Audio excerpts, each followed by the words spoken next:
The Figure in the Carpet, Henry James, Chapter 1.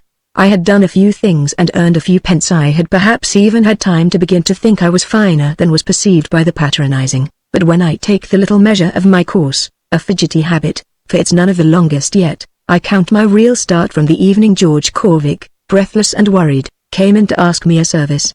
He had done more things than I, and earned more pence, though there were chances for cleverness I thought he sometimes missed. I could only however that evening declare to him that he never missed one for kindness.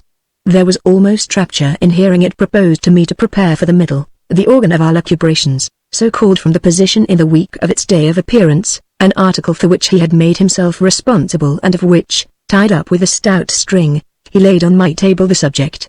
I pounced upon my opportunity, that is on the first volume of it, and paid scant attention to my friend's explanation of his appeal. What explanation could be more to the point than my obvious fitness for the task? I had written on Hugh Vereker, but never a word in the middle, where my dealings were mainly with the ladies and the minor poets. This was his new novel, an advance copy, and whatever much or little it should do for his reputation, I was clear on the spot as to what it should do for mine. Moreover, if I always read him as soon as I could get hold of him, I had a particular reason for wishing to read him now. I had accepted an invitation to Bridges for the following Sunday, and it had been mentioned in Lady Jane's note that Mr. Vereker was to be there. I was young enough for a flutter at meeting a man of his renown, and innocent enough to believe the occasion would demand the display of an acquaintance with his last. Corvick, who had promised a review of it, had not even had time to read it. He had gone to pieces in consequence of news requiring, as on precipitate reflection he judged that he should catch the night mail to Paris. He had had a telegram from Gwendolen in answer to his letter offering to fly to her aid. I knew already about Gwendolen. I had never seen her, but I had my ideas, which were mainly to the effect that Corvick would marry her if her mother would only die.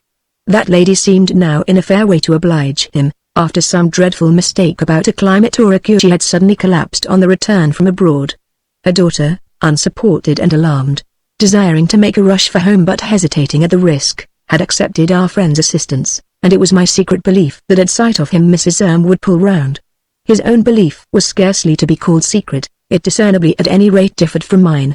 He had showed me Gwendolen's photograph with the remark that she wasn't pretty but was awfully interesting. She had published at the age of 19 a novel in 3 volumes, Deep Down, about which, in the middle, he had been really splendid. He appreciated my present eagerness and undertook that the periodical in question should do no less. Then at the last, with his hand on the door, he said to me, "Of course you'll be all right, you know." Seeing I was a trifle vague, he added, "I mean you won't be silly about Vereker." "Why, what do I ever find him but awfully clever?" "Well, what's that but silly? What on earth does awfully clever mean? For God's sake try to get at him. Don't let him suffer by our arrangement. Speak of him, you know, if you can, as I should have spoken of him." I wondered an instant. "You mean as far and away the biggest of the lot, that sort of thing?" Corvick almost groaned. "Oh, you know, I don't put them back to back that way, it's the infancy of art. But he gives me a pleasure so rare. The sense of he mused a little something or other." I wondered again. "The sense, pray, of what, my dear man?" "That's just what I want you to say." Even before he had banged the door I had begun, book in hand, to prepare myself to say it. I sat up with Vereker half the night. Corvick couldn't have done more than that. He was awfully clever, I stuck to that, but he wasn't a bit the biggest of the lot. I didn't allude to the lot, however. I flattered myself that I emerged on this occasion from the infancy of art. "It's all right," they declared vividly at the office, and when the number appeared I felt there was a basis on which I could meet the great man. It gave me confidence for a day or two, then that confidence dropped. I had fancied him reading it with relish, but if Corvick wasn't satisfied, how could Vereker himself be? I reflected indeed that the heat of the admirer was sometimes grosser even than the appetite of the scribe. Corvick at all events wrote me from Paris a little ill-humouredly.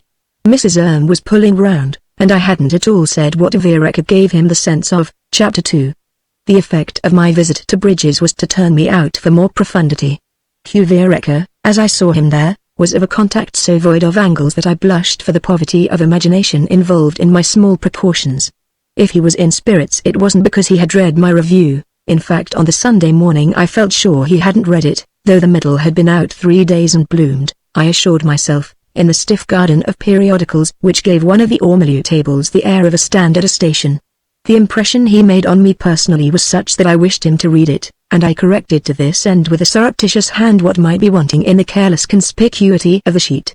I'm afraid I even watched the result of my maneuver, but up to luncheon I watched in vain. When afterwards, in the course of our gregarious walk, I found myself for half an hour, not perhaps without another maneuver, at the great man's side, the result of his affability was a still livelier desire that he shouldn't remain in ignorance of the peculiar justice I had done him. It wasn't that he seemed to thirst for justice, on the contrary, I hadn't yet caught in his talk the faintest grunt of a grudging note for which my young experience had already given me an ear. Of late he had had more recognition, and it was pleasant, as we used to say in the middle, to see how it drew him out. He wasn't of course popular, but I judged one of the sources of his good humor to be precisely that his success was independent of that. He had none the less become in a man of the fashion, the critics at least had put on a spurt and caught up with him. We had found out at last how clever he was, and he had had to make the best of the loss of his mystery. I was strongly tempted, as I walked beside him, to let him know how much of that unveiling was my act, and there was a moment when I probably should have done so had not one of the ladies of our party, snatching a place at his other elbow, just then appealed to him in a spirit comparatively selfish. It was very discouraging. I almost felt the liberty had been taken with myself. I had had on my tongue's end, for my own part, a phrase or two about the right word at the right time, but later on I was glad not to have spoken, for when on our return we clustered at tea I perceived Lady Jane, who had not been out with us, brandishing the middle with her longest arm. She had taken it up at her leisure, she was delighted with what she had found, and I saw that, as a mistake in a man may often be a felicity in a woman, she would practically do for me what I hadn't been able to do for myself. Some sweet little truths that needed to be spoken, I heard her declare, thrusting the paper at rather a bewildered couple by the fireplace. She grabbed it away from them again on the reappearance of Hugh Vereker, who after our walk had been upstairs to change something. I know you don't in general look at this kind of thing, but it's an occasion really for doing so. You haven't seen it? Then you must. The man has actually got at you, at what I always feel, you know. Lady Jane threw into her eyes a look evidently intended to give an idea of what she always felt, but she added that she couldn't have expressed it. The man in the paper expressed it in a striking manner. Just see there, and there, where I've dashed it, how he brings it out. She had literally marked for him the brightest patches of my prose, and if I was a little amused Vereker himself may well have been. He showed how much he was when before us all Lady Jane wanted to read something aloud. I liked at any rate the way he defeated her purpose by jerking the paper affectionately out of her clutch. He'd take it upstairs with him and look at it on going to dress. He did this half an hour later. I saw it in his hand when he repaired to his room. That was the moment at which, thinking to give her pleasure, I mentioned to Lady Jane that I was the author of the review. I did give her pleasure, I judged, but perhaps not quite so much as I had expected. If the author was only me the thing didn't seem quite so remarkable. Hadn't I had the effect rather of diminishing the luster of the article than of adding to my own? Her ladyship was subject to the most extraordinary drops. It didn't matter, the only effect I cared about was the one it would have on Vereker up there by his bedroom fire. At dinner I watched for the signs of this impression, tried to fancy some happier light in his eyes, but to my disappointment Lady Jane gave me no chance to make sure. I had hoped she'd call triumphantly down the table, publicly demand if she hadn't been right. The party was large, there were people from outside as well, but I had never seen a table long enough to deprive Lady Jane of a triumph. I was just reflecting in truth that this interminable board would deprive me of one when the guest next me, dear woman she was Miss Poyle, the vicar's sister, a robust unmodulated person, had the happy inspiration and the unusual courage to address herself across it to Vereker, who was opposite, but not directly, so that when he replied they were both leaning forward. She inquired, artless body, what he thought of Lady Jane's panegyric, which she had read, not connecting it however with her right-hand neighbour, and while I strained my ear for his reply I heard him, to my stupefaction, call back gaily, his mouth full of bread, "Oh, it's all right, the usual twaddle." I had caught Vereker's glance as he spoke, but Miss Poyle's surprise was a fortunate cover for my own. "You mean he doesn't do you justice?" said the excellent woman. Vereker laughed out, and I was happy to be able to do the same. "It's a charming article, he trusts us." Miss Poyle thrust her chin half across the cloth. "Oh, you're so deep." She drove home, as deep as the ocean. All I pretend is that the author doesn't see, but a dish was at this point passed over his shoulder, and we had to wait while he helped himself. "Doesn't see what?" my neighbor continued. "Doesn't see anything, dear me, how very stupid." "Not a bit," Vereker laughed main. "Nobody does." The lady on his further side appealed to him, and Miss Poyle sank back to myself. "Nobody sees anything." she cheerfully announced, to which I replied that I had often thought so too, but had somehow taken the thought for a proof on my own part of a tremendous eye. I didn't tell her the article was mine, and I observed that Lady Jane, occupied at the end of the table, had not caught Vereker's words. I rather avoided him after dinner, for I confess he struck me as cruelly conceited, and the revelation was a pain. The usual twaddle, my acute little study. That one's admiration should have had a reserve or two could call him to that point. I had thought him placid, and he was placid enough. Such a surface was the hard-polished glass that encased the bauble of his vanity.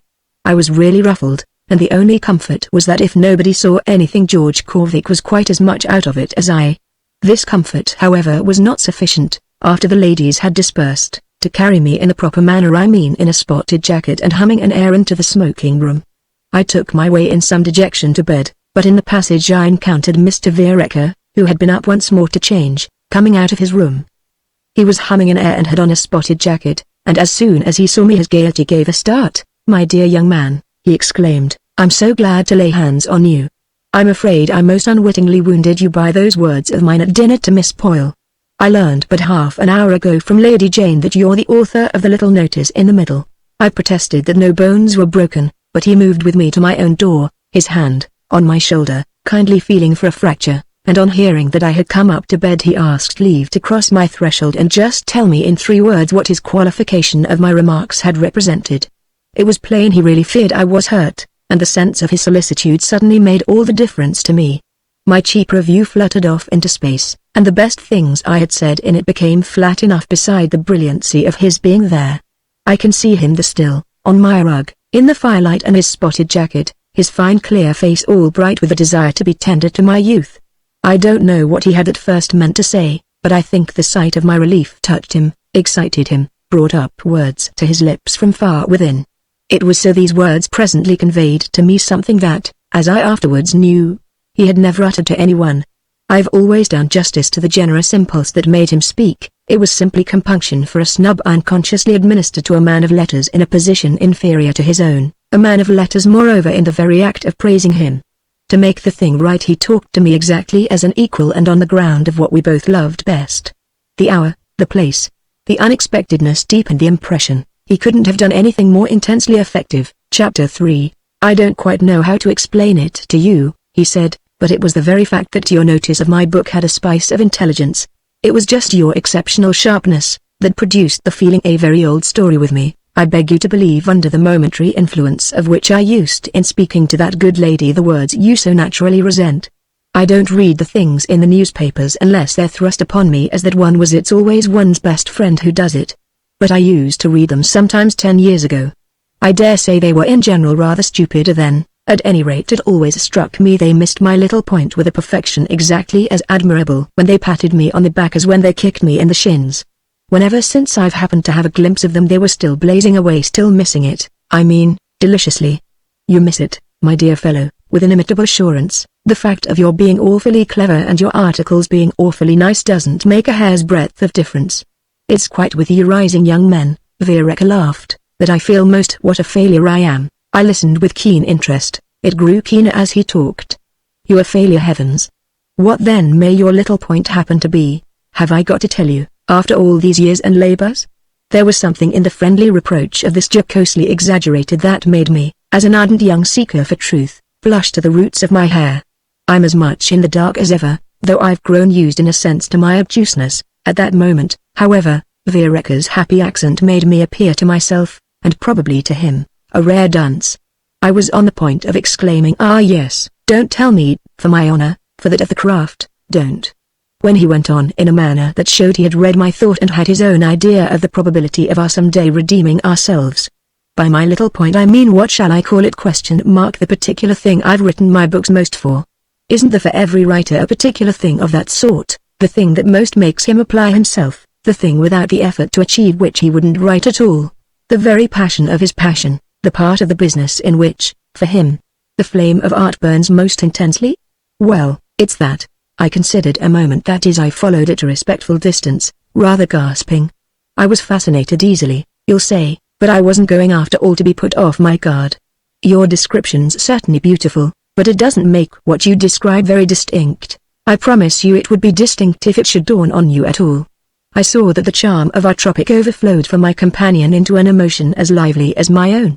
At any rate, he went on, I can speak for myself, there's an idea in my work without which I wouldn't have given a straw for the whole job.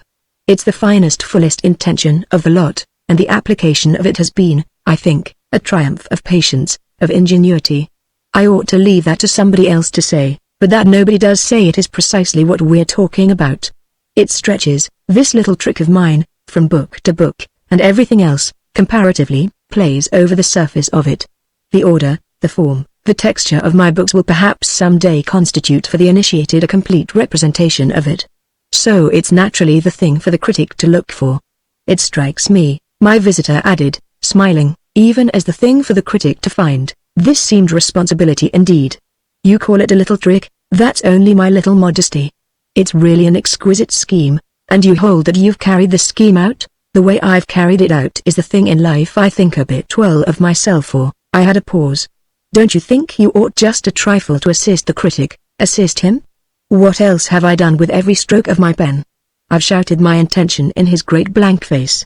At this, laughing out again, Vireka laid his hand on my shoulder to show the allusion wasn't to my personal appearance, but you talk about the initiated. There must therefore, you see, be initiation. What else in heaven's name is criticism supposed to be? I'm afraid I colored at this too, but I took refuge in repeating that his account of his silver lining was poor in something or other that a plain man knows things by. That's only because you've never had a glimpse of it, he returned. If you had had one, the element in question would soon have become practically all you'd see. To me it's exactly as palpable as the marble of this chimney.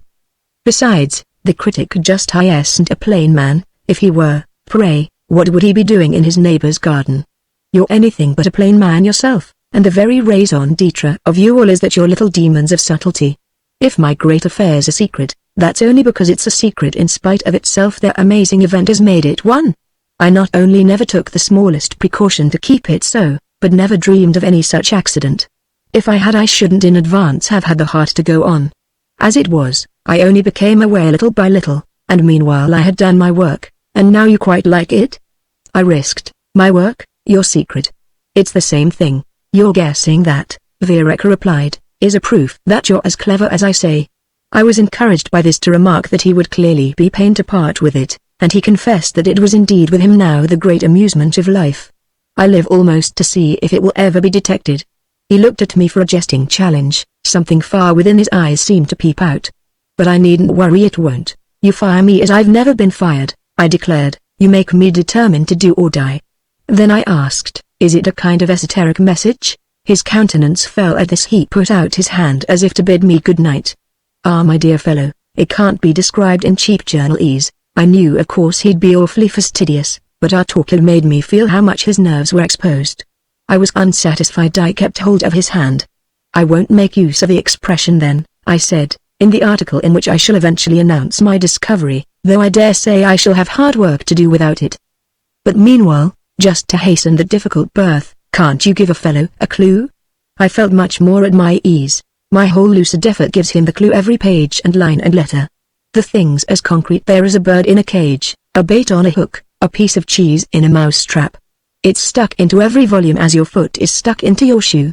It governs every line, it chooses every word, it dots every I, it places every comma. I scratched my head.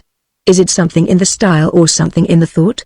An element of form or an element of feeling? He indulgently shook my hand again, and I felt my questions to be crude and my distinctions pitiful.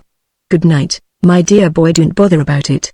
After all, you do like a fellow, and a little intelligence might spoil it. I still detained him. He hesitated. Well, you've got a heart in your body. Is that an element of form or an element of feeling? What I contend that nobody has ever mentioned in my work is the organ of life. I see it's some idea about life, some sort of philosophy. Unless it be, I added with the eagerness of a thought perhaps still happier, some kind of game you're up to with your style, something you're after in the language. Perhaps it's a preference for the letter P. I ventured profanely to break out. Papa, potatoes, prunes, that sort of thing? He was suitably indulgent, he only said I hadn't got the right letter. But his amusement was over, I could see he was bored. There was nevertheless something else I had absolutely to learn. Should you be able, pen in hand, to state it clearly yourself, to name it, phrase it, formulate it? Oh, He almost passionately sighed. If I were only, pen in hand, one of you chaps, that would be a great chance for you, of course. But why should you despise us chaps for not doing what you can't do yourself? Can't do? He opened his eyes. Haven't I done it in 20 volumes? I do it in my way, he continued. Go you and don't do it in yours. Ours is so devilish difficult, I weakly observed. So's mine. We each choose our own. There's no compulsion. You won't come down and smoke? No. I want to think this thing out. You'll tell me then in the morning that you've laid me bare? I'll see what I can do. I'll sleep on it. With just one word more, I added. We had left the room. I walked again with him a few steps along the passage. This extraordinary general intention, as you call it, for that's the most vivid description I can induce you to make of it, is then, generally, a sort of buried treasure? His face lighted. Yes, call it that, though it's perhaps not for me to do so. Nonsense. I laughed. You know you're hugely proud of it. Well, I didn't propose to tell you so, but it is the joy of my soul. You mean it's a beauty so rare, so great? He waited a little again. The loveliest thing in the world. We had stopped, and on these words he left me, but at the end of the corridor, while I looked after him rather yearningly, he turned and caught sight of my puzzled face. It made him earnestly, indeed I thought quite anxiously, shake his head and wave his finger. Give it up, give it up. This wasn't a challenge, it was fatherly advice. If I had had one of his books at hand, I'd have repeated my recent act of faith. I'd have spent half the night with him. At 3 o'clock in the morning, not sleeping, remembering moreover how indispensable he was to Lady Jane, I stole down to the library with a candle. There wasn't, so far as I could discover, a line of his writing in the house. Chapter 4. Returning to town, I feverishly collected them all. I picked out each in its order and held it up to the light. This gave me a maddening month, in the course of which several things took place. One of these, the last, I may as well immediately mention, was that I acted on Vereker's advice. I renounced my ridiculous attempt. I could really make nothing of the business. It proved a dead loss. After all, I had always, as he had himself noted, liked him, and what now occurred was simply that my new intelligence and vain preoccupation damaged my liking. I not only failed to run a general intention to earth, I found myself missing the subordinate intentions I had formerly enjoyed. His books didn't even remain the charming things they had been for me. The exasperation of my search put me out of conceit of them. Instead of being a pleasure, the more they became a resource the less, for from the moment I was unable to follow up the author's hint, I of course felt it a point of honor not to make use professionally of my knowledge of them. I had no knowledge, nobody had any. It was humiliating, but I could bear it. They only annoyed me now. At last they even bored me, and I accounted for my confusion perversely, I allow, by the idea that Vereker had made a fool of me. The buried treasure was a bad joke. The general intention a monstrous pose. The great point of it all is, however, that I told George Corvick what had befallen me and that my information had an immense effect upon him. He had at last come back, but so, unfortunately, had Mrs. And there was as yet, I could see, no question of his nuptials. He was immensely stirred up by the anecdote I had brought from Bridges. It fell in so completely with the sense he had had from the first that there was more in Vereker than met the eye. When I remarked that the eye seemed what the printed page had been expressly invented to meet, he immediately accused me of being spiteful because I had been foiled. Our commerce had always that pleasant latitude. The thing Vereker had mentioned to me was exactly the thing he, Corvick, had wanted me to speak of in my review. On my suggesting at last that with the assistance I had now given him he would doubtless be prepared to speak of it himself, he admitted freely that before doing this there was more he must understand. What he would have said, had he reviewed the new book, was that there was evidently in the writer's inmost heart something to be understood. I hadn't so much as hinted at that. No wonder the writer hadn't been flattered. I asked Corvick what he really considered he meant by his own super subtlety, and, unmistakably kindled, he replied, "It isn't for the vulgar, it isn't for the vulgar." He had hold of the tail of something. He would pull hard, pull it right out. He pumped me dry on Vereker's strange confidence and, pronouncing me the luckiest of mortals, mentioned half a dozen questions he wished to goodness I had had the gumption to put. Yet on the other hand he didn't want to be told too much, it would spoil the fun of seeing what would come. The failure of my fun was at the moment of our meeting not complete, but I saw it ahead, and Corvick saw that I saw it. I, on my side, saw likewise that one of the first things he would do would be to rush off with my story to Gwendolen.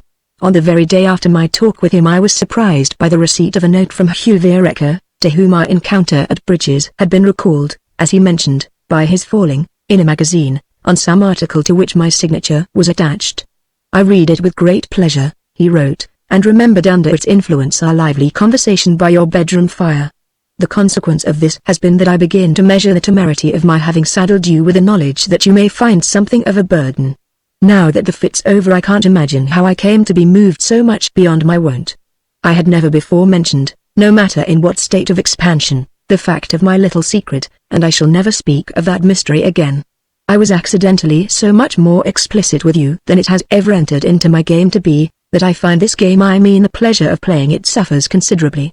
In short, if you can understand it, I've rather spoiled my sport. I really don't want to give anybody what I believe you clever young men call the tip. That's of course a selfish solicitude, and I name it to you for what it may be worth to you. If you're disposed to humor me, don't repeat my revelation. Think me demented, it's all right, but don't tell anybody why." The sequel to this communication was that as early on the morrow as I dared, I drove straight to Mr. Vereker's door. He occupied in those years one of the honest old houses in Kensington Square. He received me immediately, and as soon as I came in I saw I hadn't lost my power to minister to his mirth. He laughed out at sight of my face, which doubtless expressed my perturbation. I had been indiscreet, my compunction was great. "I have told somebody," I panted, "and I'm sure that person will by this time have told somebody else." "It's a woman, into the bargain." "The person you've told?" "No, the other person.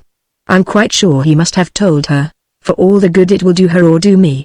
A woman will never find out." "No, but she'll talk all over the place, she'll do just what you don't want." Vereker thought a moment, but wasn't so disconcerted as I had feared. He felt that if the harm was done it only served him right.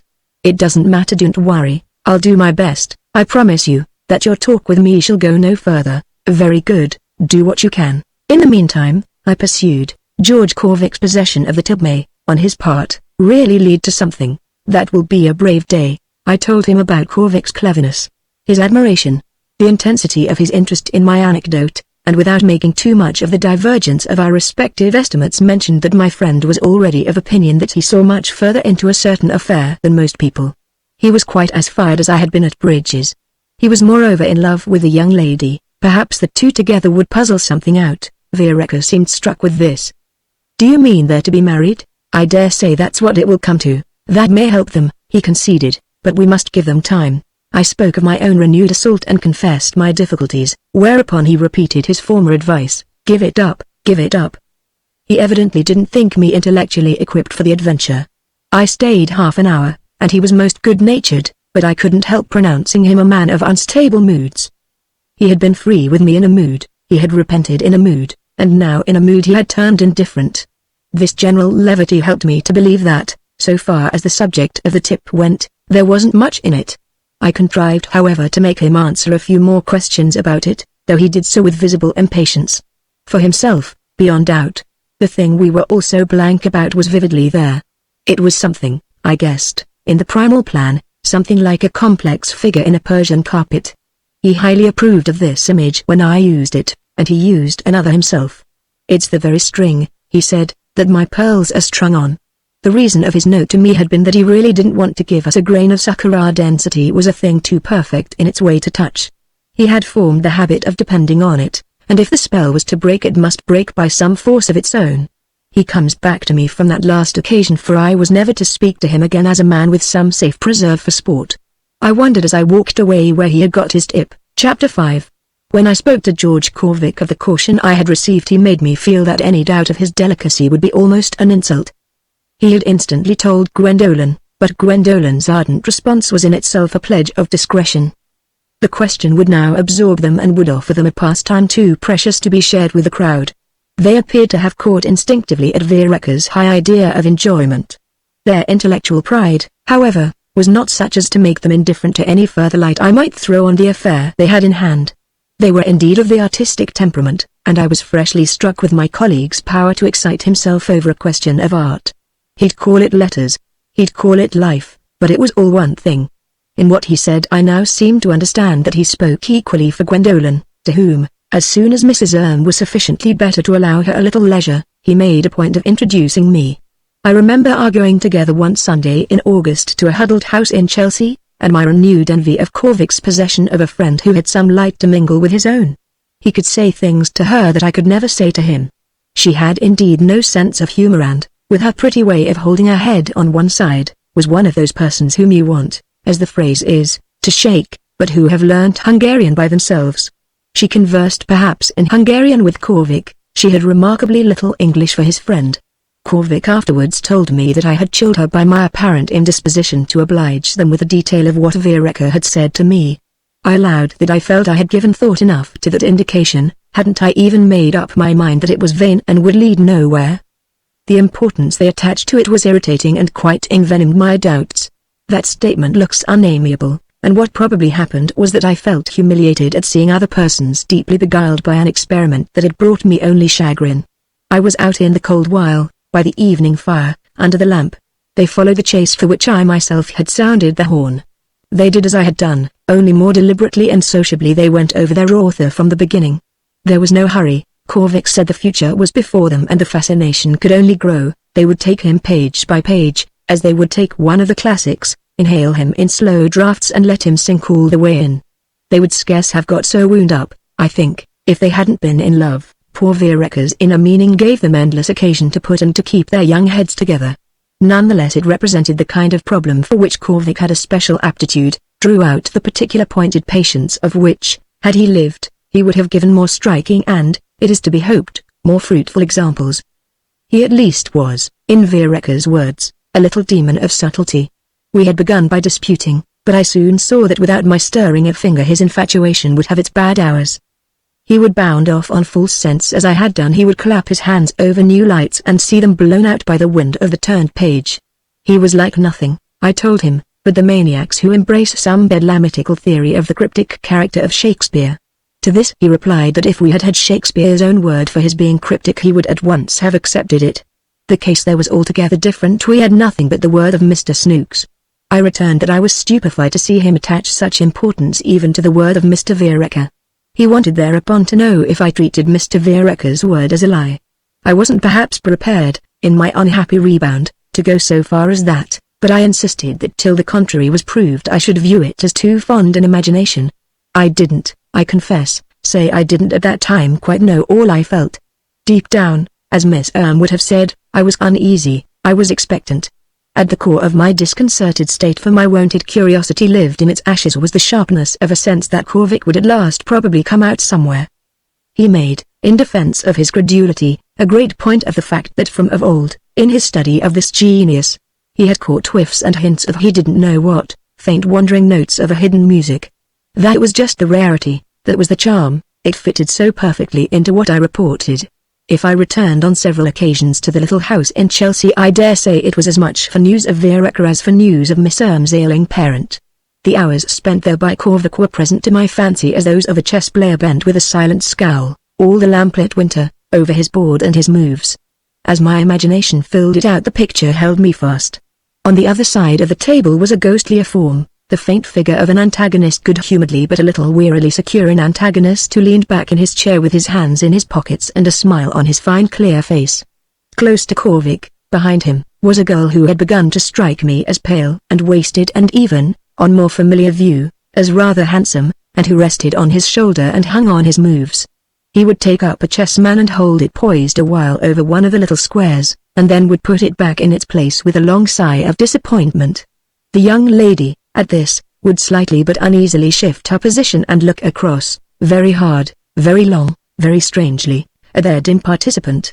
I had asked them at an early stage of the business if it mightn't contribute to their success to have some closer communication with him. The special circumstances would surely be held to have given me a right to introduce them. Korvik immediately replied that he had no wish to approach the altar before he had prepared the sacrifice. He quite agreed with our friend both as to the delight and as to the honor of the chase. He would bring down the animal with his own rifle. When I asked him if Miss were as keen a shot, he said after thinking, "No, I'm ashamed to say she wants to set a trap. She'd give anything to see him. She says she requires another tip. She's really quite morbid about it. But she must play fair, she shan't see him." He emphatically added. I wondered if they hadn't even quarreled a little on the subject, a suspicion not corrected by the way he more than once exclaimed to me, "She's quite incredibly literary, you know, quite fantastically." I remember his saying of her that she felt in italics and thought in capitals. "Oh, when I've run him to earth," he also said, "then, you know, I shall knock at his door." Rather, I beg you to believe. I'll have it from his own lips. Right you are, my boy, you've done it this time. He shall crown me victor with a critical laurel. Meanwhile he really avoided the chances London life might have given him of meeting the distinguished novelist, a danger, however, that disappeared with Vereker's leaving England for an indefinite absence, as the newspapers announced going to the south for motives connected with the health of his wife, which had long kept her in retirement. More than a year had elapsed since the incident at Bridges, but I had had no further sight of him. I think I was at bottom rather ashamed. I hated to remind him that, though I had irremediably missed his point, a reputation for acuteness was rapidly overtaking me. This scruple led me a dance, kept me out of Lady Jane's house, made me even decline, when in spite of my bad manners she was a second time so good as to make me a sign, an invitation to her beautiful seat. I once became aware of her under Vereker's escort at a concert, and was sure I was seen by them, but I slipped out without being caught. I felt, as on that occasion I splashed along in the rain, that I couldn't have done anything else, and yet I remember saying to myself that it was hard, was even cruel. Not only had I lost the books, but I had lost the man himself. They and their author had been alike spoiled for me. I knew too which was the loss I most regretted. I had taken to the man still more than I had ever taken to the books. Chapter 6. 6 months after our friend had left England, George Corvick, who made his living by his pen, contracted for a piece of work which imposed on him an absence of some length and a journey of some difficulty, and his undertaking of which was much of a surprise to me. His brother-in-law had become editor of a great provincial paper, and the great provincial paper, in a fine flight of fancy, had conceived the idea of sending a special commissioner to India. Special commissioners had begun, in the metropolitan press, to be the fashion, and the journal in question must have felt it had passed too long for a mere country cousin. Corvick had no hand, I knew, for the big brush of the correspondent, but that was his brother-in-law's affair, and the fact that a particular task was not in his line was apartment to be with himself exactly a reason for accepting it. He was prepared to out-Herod the metropolitan press. He took solemn precautions against priggishness. He exquisitely outraged taste. Nobody ever knew it that offended principle was all his own. In addition to his expenses he was to be conveniently paid, and I found myself able to help him, for the usual fat book, to a plausible arrangement with the usual fat publisher. I naturally inferred that his obvious desire to make a little money was not unconnected with the prospect of a union with Gwendolen Erm. I was aware that her mother's opposition was largely addressed to his want of means and of lucrative abilities, but it so happened that, on my saying the last time I saw him something that bore on the question of his separation from our young lady, he brought out with an emphasis that startled me, "I'm not a bit engaged to her, you know." "Not overtly," I answered, "because her mother doesn't like you. But I've always taken for granted a private understanding." "Well, there was one. But there isn't now." That was all he said, save something about Mrs. Erm's having got on her feet again in the most extraordinary way, a remark pointing, as I supposed, the moral that private understandings were of little use when the doctor didn't share them. What I took the liberty of more closely inferring was that the girl might in some way have estranged him. Well, if he had taken the turn of jealousy for instance, it could scarcely be jealousy of me. In that case, over and above the absurdity of it, he wouldn't have gone away just to leave us together. For some time before his going we had indulged in no allusion to the buried treasure, and from his silence, which my reserve simply emulated, I had drawn a sharp conclusion. His courage had dropped. His ardor had gone the way of mine. This appearance at least he left me to scan. More than that he couldn't do. He couldn't face the triumph with which I might have greeted an explicit admission. He needn't have been afraid, poor dear, for I had by this time lost all need to triumph. In fact, I considered I showed magnanimity in not reproaching him with his collapse, for the sense of his having thrown up the game made me feel more than ever how much I at last depended on him. If Corvick had broken down I should never know. No one would be of any use if he wasn't. It wasn't a bit true I had ceased to care for knowledge. Little by little my curiosity not only had begun to ache again, but had become the familiar torment of my days and my nights. There are doubtless people to whom torments of such an order appear hardly more natural than the contortions of disease, but I don't after all know why I should in this connection so much as mention them. For the few persons, at any rate, abnormal or not, with whom my anecdote is concerned, literature was a game of skill, and skill meant courage, and courage meant honor, and honor meant passion, meant life. The stake on the table was of a special substance and our roulette the revolving mind, but we sat round the green board as intently as the grim gamblers at Monte Carlo. Gwendolen Erm, for that matter, with her white face and her fixed A's, was of the very type of the lean ladies one had met in the temples of chance. I recognized in Korvik's absence that she made this analogy vivid. It was extravagant, I admit. The way she lived for the art of the pen. Her passion visibly preyed on her, and in her presence I felt almost tepid. I got hold of deep down again. It was a desert in which she had lost herself, but in which too she had dug a wonderful hole in the sand, a cavity out of which Korvik had still more remarkably pulled her. Early in March I had a telegram from her, in consequence of which I repaired immediately to Chelsea, where the first thing she said to me was, "He has got it. He has got it." She was moved, as I could see, to such depths that she must mean the great thing. Vereker's idea, his general intention. "George has cabled from Bombay." She had the missive open there. It was emphatic though concise. Eureka! Immense. That was all. He had saved the cost of the signature. I shared her emotion, but I was disappointed. He doesn't say what it is. How could he in a telegram? He'll write it, but how does he know it's the real thing? Oh, I'm sure that when you see it you do know. Vero incessu patuit dear, it's you, Miss who are a dear for bringing me such news. I went all lengths in my high spirits. But fancy finding our goddess in the temple of Vishnu. How strange of George to have been able to go into the thing again in the midst of such different and such powerful solicitations. He hasn't gone into it, I know, it's the thing itself. Let severely alone for 6 months, that has simply sprung out at him like a tigress out of the jungle. He didn't take a book with him on purpose, indeed he wouldn't have needed to. He knows every page, as I do, by heart. They all worked in him together, and someday somewhere, when he wasn't thinking, they fell, in all their superb intricacy, into the one right combination. The figure in the carpet came out. That's the way he knew it would come, and the real reason you didn't in the least understand, but I suppose I may tell you now why he went and why I consented to his going. We knew the change would do it, that the difference of thought, of scene, would give the needed touch, the magic shake. We had admirably calculated. The elements were all in his mind, and in the second of a new and intense experience they just struck light. She positively struck light herself. She was literally, facially luminous. I stammered something about unconscious cerebration, and she continued, "He'll come right home. This will bring him. To see Vereker, you mean? To see Vereker and to see me? Think what he'll have to tell me." I hesitated. "About India? About fiddlesticks? About Vereker? About the figure in the carpet? But, as you say, we shall surely have that in a letter." She thought like one inspired, and I remembered how Korvik had told me long before that her face was interesting. "Perhaps it can't be got into a letter if it's immense. Perhaps not if it's immense bosh. If he has hold of something that can't be got into a letter, he hasn't hold of the thing." Vereker's own statement to me was exactly that the figure would fit into a letter. "Well, I cabled to George an hour ago 2 words," said Gwendolen. "Is it indiscreet of me to ask what they were?" She hung fire, but at last brought them out.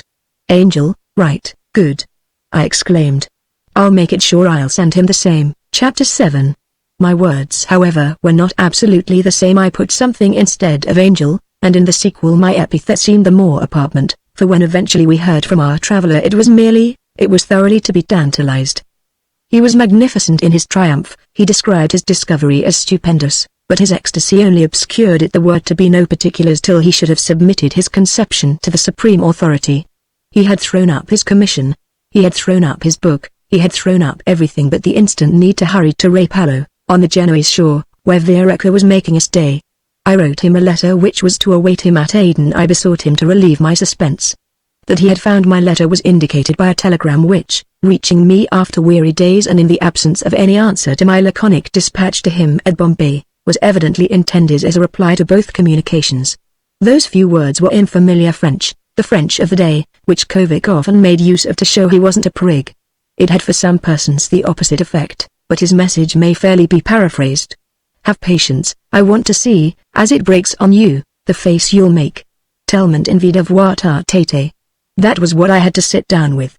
I can certainly not be said to have sat down, for I seem to remember myself at this time as rattling constantly between the little house in Chelsea and my own.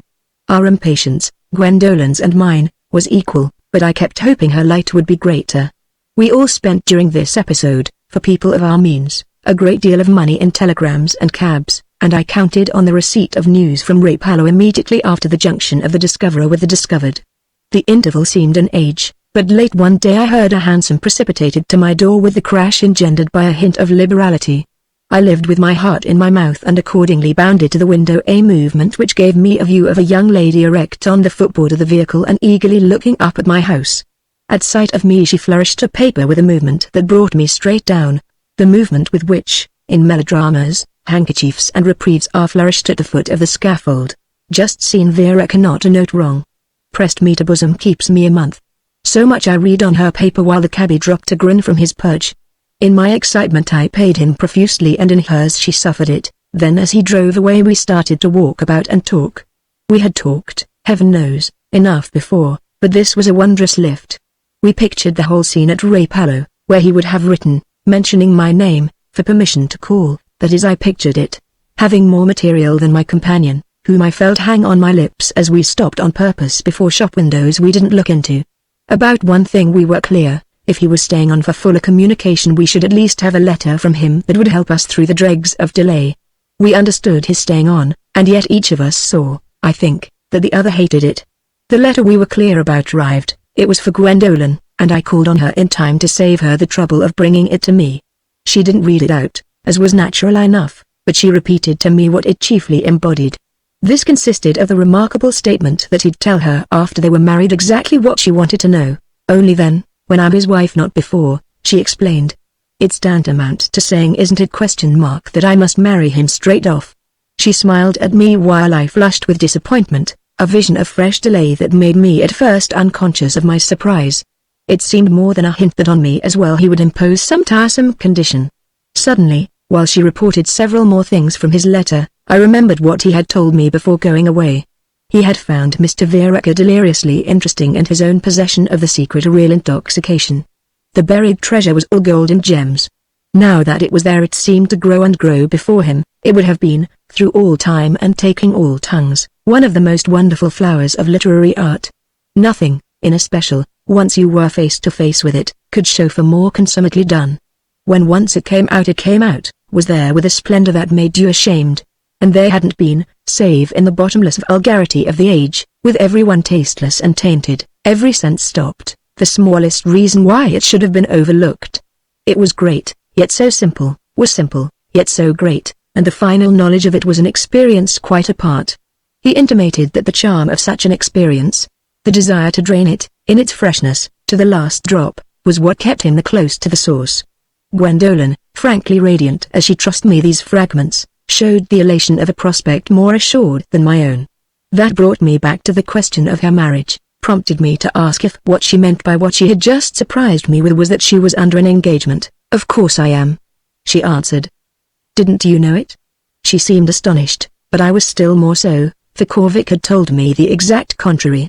I didn't mention this, however, I only reminded her how little I had been on that score in her confidence, or even in Corvick's, and that, moreover I wasn't in ignorance of her mother's interdict.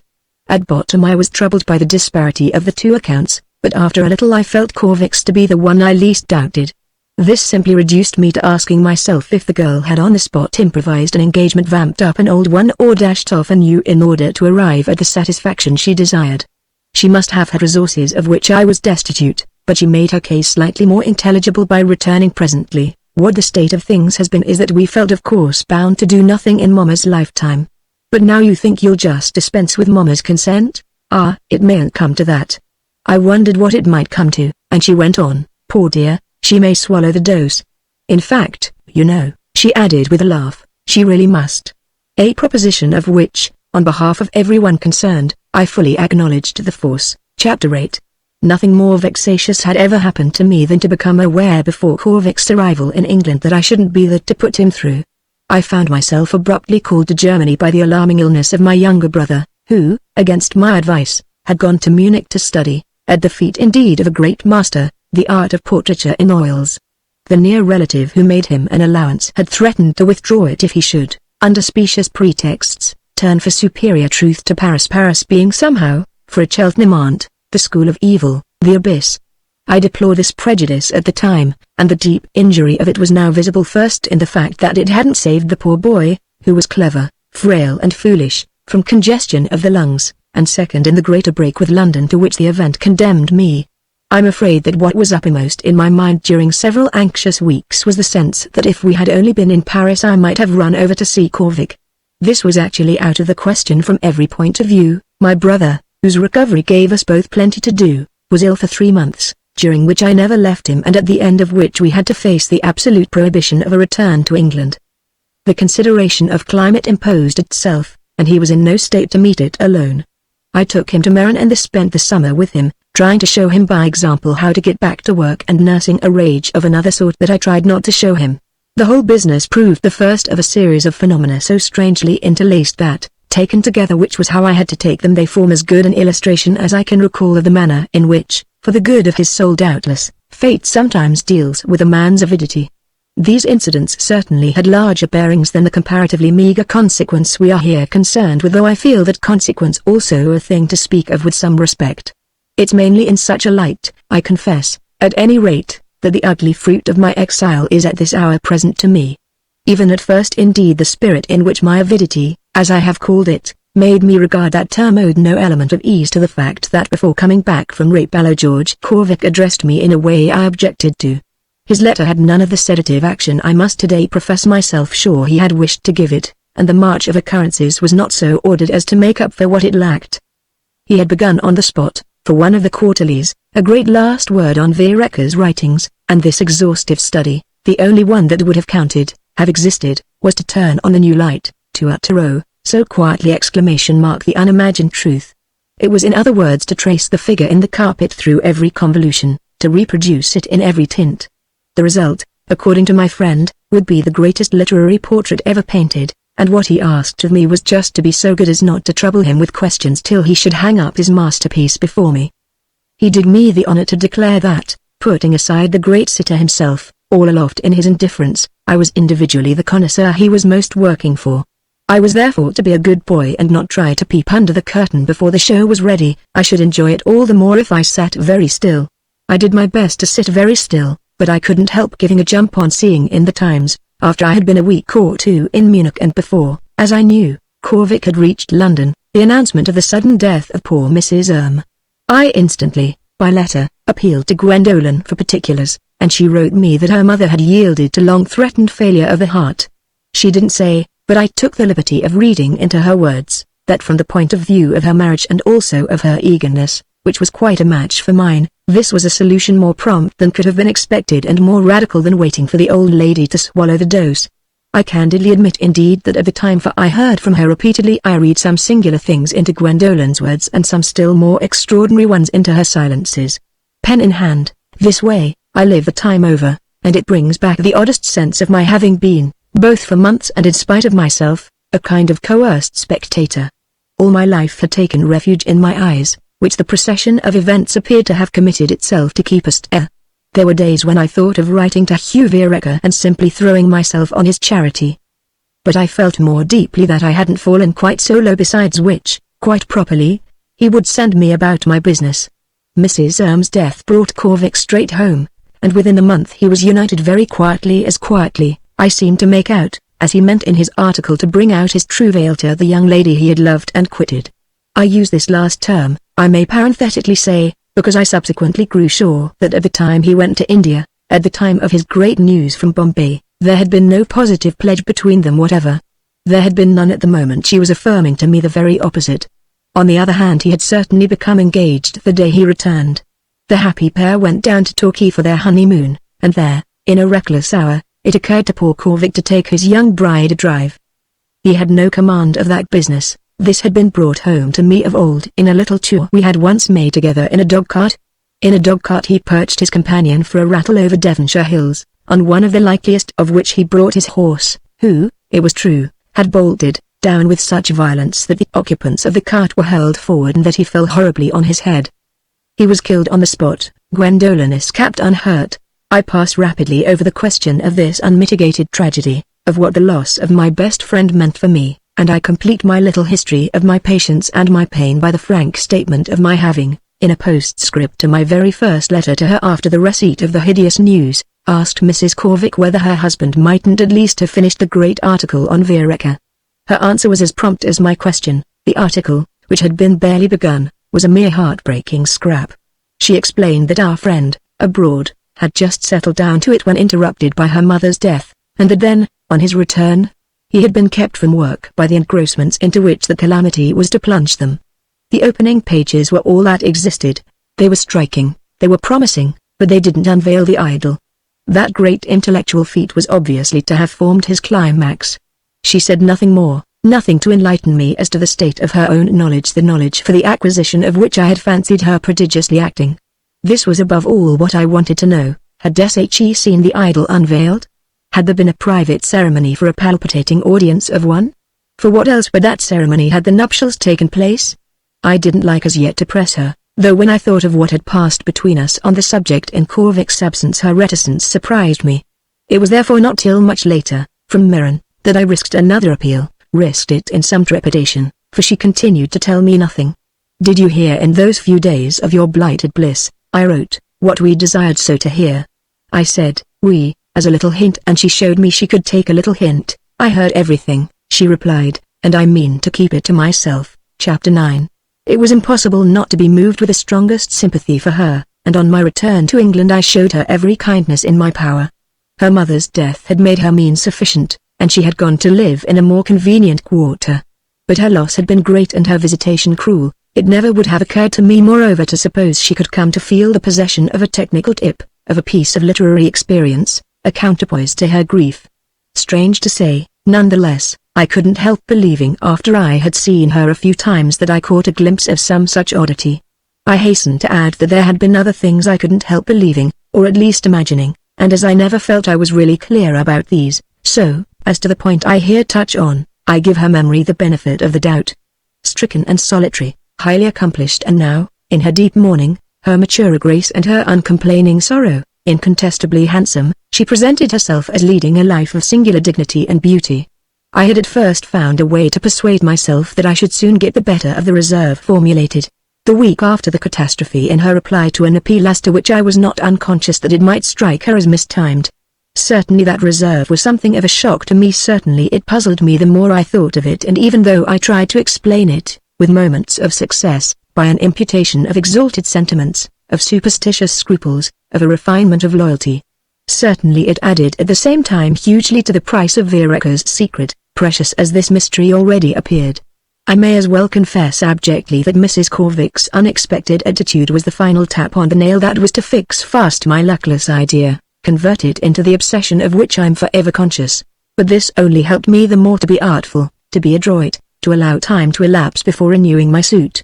There were plenty of speculations for the interval, and one of them was deeply absorbing. Corvic had kept his information from his young friend till after the removal of the last barrier to their intimacy, then only had he let the cat out of the bag. Was it Gwendolen's idea, taking a hint from him, to liberate this animal only on the basis of the renewal of such a relation?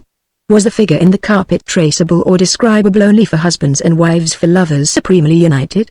It came back to me in a mystifying manner that in Kensington Square, when I mentioned that Corvic would have told the girl he loved, some word had dropped from Vereker that gave color to this possibility. There might be little in it, but there was enough to make me wonder if I should have to marry Mrs. Corvic to get what I wanted. Was I prepared to offer her this price for the blessing of her knowledge? That way madness lay! So I at least said to myself in bewildered hours. I could see meanwhile the torch she refused to pass on flame away in her chamber of memory, pour through her eyes a light that shone in her lonely house. At the end of 6 months I was fully sure of what this warm presence made up to her for. We had talked again and again of the man who had brought us together, of his talent, his character, his personal charm, his certain career, his dreadful doom, and even of his clear purpose in that great study which was to have been a supreme literary portrait, a kind of critical Van Dyck or Velasquez. She had conveyed to me in abundance that she was tongue-tied by her perversity, by her piety, that she would never break the silence it had not been given to the right person, as she said, to break. The hour however finally arrived. One evening when I had been sitting with her longer than usual I laid my hand firmly on her arm. Now at last, what is it? She had been expecting me and was ready. She gave a long slow soundless headshake, merciful only in being inarticulate. This mercy didn't prevent its hurling at me the largest, finest, coldest never. I had yet, in the course of a life that had known denials, had to take full in the face. I took it and was aware that with the hard blow the tears had come into my eyes. So for a while we sat and looked at each other, after which I slowly rose. I was wondering if someday she would accept me, but this was not what I brought out. I said as I smoothed down my hat, "I know what to think then." It's nothing." A remote disdainful pity for me gathered in her dim smile, then she spoke in a voice that I hear at this hour, "It's my life." As I stood at the door she added, "You've insulted him." "Do you mean Veronica?" "I mean the dead." I recognized when I reached the street the justice of her charge. Yes, it was her life, I recognized that too, but her life nonetheless made room with the lapse of time for another interest. A year and a half after Corvic's death she published in a single volume her second novel, Overmastered, which I pounced on in the hope of finding in it some telltale echo or some peeping face. All I found was a much better book than her younger performance, showing I thought the better company she had kept. As a tissue tolerably intricate it was a carpet with a figure of its own, but the figure was not the figure I was looking for. On sending a review of it to the Middle I was surprised to learn from the office that a notice was already in type. When the paper came out I had no hesitation in attributing this article, which I thought rather vulgarly overdone, to Drayton Dean, who in the old days had been something of a friend of Corvic's, yet had only within a few weeks made the acquaintance of his widow. I had had an early copy of the book, but Dean had evidently had an earlier. He lacked all the same the light hand with which Corvic had gilded the gingerbread he laid on the tinsel in splotches. Chapter 10. 6 months later appeared The Right of Way, the last chance, though we didn't know it, that we were to have to redeem ourselves.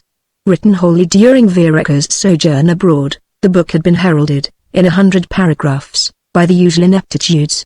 I carried it, as early a copy as any, I this time flattered myself, straightway to Mrs. Corvic.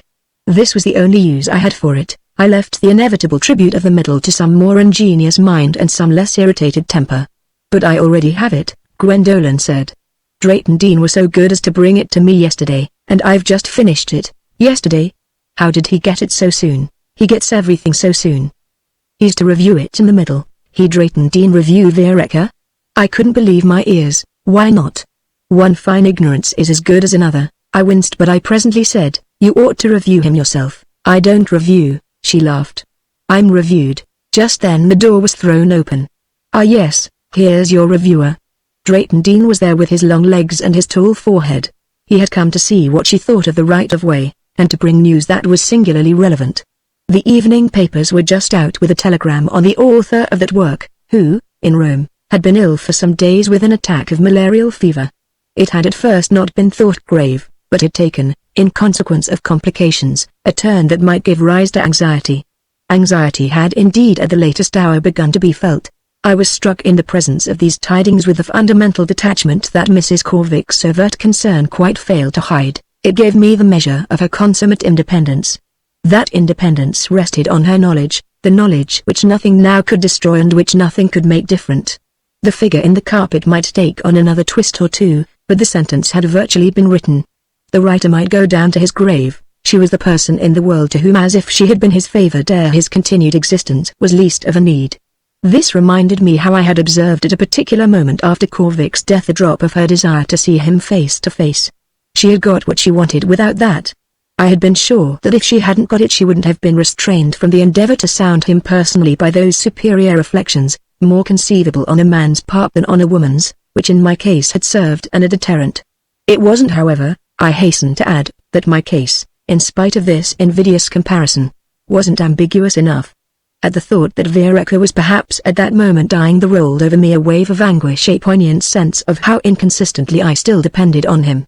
A delicacy that it was my one compensation to suffer to rule me had left the Alps and the Apennines between us, for the sense of the waning occasion suggested that I might in my despair at last have gone to him. Of course I should really have done nothing of the sort. I remained 5 minutes, while my companions talked of the new book, and when Drayton Dean appealed to me for my opinion of it I made answer, getting up, that I detested Hugh Veronica and simply couldn't read him. I departed with the moral certainty that as the door closed behind me Dean would brand me for awfully superficial. His hostess wouldn't contradict that at least. I continued to trace with a briefer touch our intensely odd successions. 3 weeks after this came Veronica's death, and before the year was out the death of his wife. That poor lady I had never seen, but I had heard a futile theory that, should she survive him long enough to be decorously accessible, I might approach her with a feeble flicker of my plea. Did she know, and if she knew would she speak? It was much to be presumed that for more reasons than one she would have nothing to say, but when she passed out of all reach I felt an announcement indeed my appointed lot. I was shut up in my obsession for ever. My jailers had gone off with the key. I find myself quite as vague as a captive in a dungeon about the tinge that further elapsed before Mrs. Corvick became the wife of Drayton Dean. I had foreseen, through my bars, this end of the business, though there was no indecent haste and our friendship had fallen rather off. They were both so awfully intellectual that it struck people as a suitable match, but I had measured better than anyone the wealth of understanding the bride would contribute to the union. Never, for a marriage in literary circles so the newspapers described the alliance, had a lady been so bravely dowered. I began with due promptness to look for the fruit of the affair, that fruit, I mean, of which the premonitory symptoms would be peculiarly visible in the husband. Taking for granted the splendor of the other party's nuptial gift, I expected to see him make a show commensurate with his increase of means. I knew what his means had been. His article on the right-of-way had distinctly given one the figure. As he was now exactly in the position in which still more exactly I was not, I watched from month to month, in the likely periodicals, for the heavy message poor Corvick had been unable to deliver and the responsibility of which would have fallen on his successor. The widow and wife would have broken by the rekindled hearth the silence that only a widow and wife might break, and Dean would be as aflame with the knowledge as Corvick in his own hour, as Gwendolen in hers, had been. Well, he was aflame doubtless, but the fire was apparently not to become a public's blaze. I scanned the periodicals in vain. Drayton Dean filled them with exuberant pages, but he withheld the page I most feverishly sought. He wrote on 1,000 subjects, but never on the subject of Vereker. His special line was to tell truths that other people either funked, as he said, or overlooked, but he never told the only truth that seemed to me in these days to signify. I met the couple in those literary circles referred to in the papers. I have sufficiently intimated that it was only in such circles we were all constructed to revolve. Gwendolen was more than ever committed to them by the publication of her third novel, and I myself definitely classed by holding the opinion that this work was inferior to its immediate predecessor. Was it worse because she had been keeping worse company? If her secret was, as she had told me, her life a fact discernible in her increasing bloom, an air of conscious privilege that, cleverly corrected by pretty charities, gave distinction to her appearance, it had yet not a direct influence on her work. That only made one yearn the more for it, only rounded it off with a mystery finer and subtler. Chapter 11.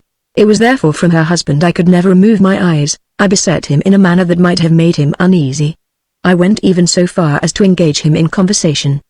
Didn't he know? Hadn't he come into it as a matter of course? That question hummed in my brain.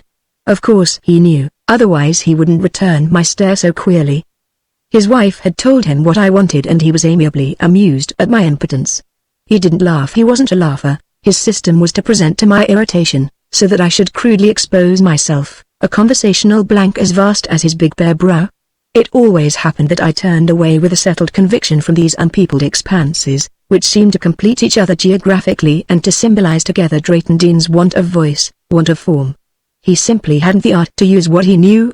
He literally was incompetent to take up the duty where Corvick had left it. I went still further. It was the only glimpse of happiness I had. I made up my mind that the duty didn't appeal to him. He wasn't interested. He didn't care. Yes, it quite comforted me to believe him too stupid to have joy of the thing I lacked. He was as stupid after as he had been before, and that deepened for me the golden glory in which the mystery was wrapped. I had of course none the less to recollect that his wife might have imposed her conditions and exactions. I had above all to remind myself that with Vereker's death the major incentive dropped. He was still the to be honored by what might be done, he was no longer the to give it his sanction. Who alas, but he had the authority. 2 children were born to the pair, but the second cost the mother her life. After this stroke I seemed to see another ghost of a chance. I jumped at it in thought. But I waited a certain time for manners, and at last my opportunity arrived in a remunerative way. His wife had been dead a year when I met Drayton Dean in the smoking room of a small club of which we both were members, but where for months, perhaps because I rarely entered it, I hadn't seen him. The room was empty and the occasion propitious. I deliberately offered him, to have done with the matter forever, that advantage for which I felt he had long been looking. As an older acquaintance of your late wife's than even you were, I began, you must let me say to you something I have on my mind. I shall be glad to make any terms with you that you see fit to name for the information she must have had from George Corvick, the information, you know, that had come to him, poor chap, in one of the happiest hours of his life, straight from Hugh Vereker. He looked at me like a dim phrenological bust. The information, Vereker's secret, my dear man, the general intention of his books, the string the pearls were strung on, the buried treasure, the figure in the carpet. He began to flush, the numbers on his bumps to come out. Viereka's books had a general intention? I stared in my turn. You don't mean to say you don't know it? I thought for a moment he was playing with me. Mrs. D knew it. She had it, as I say, straight from Korvik, who had, after infinite search and to Viereka's own delight, found the very mouth of the cave. Where is the mouth? He told after their marriage, and told alone the person who, when the circumstances were reproduced, must have told you. Have I been wrong in taking for granted that she admitted you, as one of the highest privileges of the relation in which you stood to her, to the knowledge of which she was after Korvik's death the sole depository? All I know is that that knowledge is infinitely precious, and what I want you to understand is that if you'll in your turn admit me to it, you'll do me a kindness for which I shall be lastingly grateful. He had turned at last very red. I dare say he had begun by thinking I had lost my wits. Little by little he followed me. On my own side I stared with a livelier surprise. Then he spoke. I don't know what you're talking about. He wasn't acting, it was the absurd truth. She didn't tell you? Nothing about Hugh Viereka. I was stupefied. The room went round. It had been too good even for that. Upon your honor? Upon my honor. What the devil's the matter with you? He growled. I'm astounded. I'm disappointed. I wanted to get it out of you. It isn't in me. He awkwardly laughed. And even if it were you'd let me have it. Oh yes, in common humanity. But I believe you. I see. I went on, conscious, with the full turn of the wheel, of my great delusion, my false view of the poor man's attitude. What I saw, though I couldn't say it, was that his wife hadn't thought him worth enlightening. This struck me as strange for a woman who had thought him worth marrying. At last I explained it by the reflection that she couldn't possibly have married him for his understanding. She had married him for something else. He was to some extent enlightened now, but he was even more astonished, more disconcerted. He took a moment to compare my story with his quickened memories. The result of his meditation was his presently saying with a good deal of rather feeble form, "This is the first I hear of what you allude to. I think you must be mistaken as to Mrs. Drayton Dean's having had any unmentioned, and still less any unmentionable, knowledge of Hugh Viereka. She'd certainly have wished it should it have borne on his literary character to be used. It was used. She used it herself. She told me with her own lips that she lived on it. I had no sooner spoken than I repented of my words. He grew so pale that I felt as if I had struck him. Ah, lived," he murmured, turning short away from me. My compunction was real. I laid my hand on his shoulder. "I beg you to forgive me. I've made a mistake. You don't know what I thought you knew. You could, if I had been right, have rendered me a service, and I had my reasons for assuming that you'd be in a position to meet me." "Your reasons?" he asked. "What were your reasons?" I looked at him well. I hesitated. I considered. "Come and sit down with me here, and I'll tell you." I drew him to a sofa. I lighted another cigar and, beginning with the anecdote of Viereka's one descent from the clouds, I recited to him the extraordinary chain of accidents that had, in spite of the original gleam, kept me till that hour in the dark. I told him in a word just what I've written out here.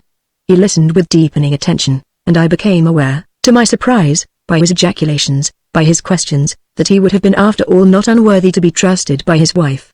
So abrupt an experience of her want of trust had now a disturbing effect on him, but I saw the immediate shock throb away little by little and then gather again into waves of wonder and curiosity, waves that promised, I could perfectly judge, to break in the end with the fury of my own highest tides. I may say that today, as victims of unappeased desire, there isn't a pin to choose between us. The poor man's state is almost my consolation. There are really moments when I feel it to be quite my revenge,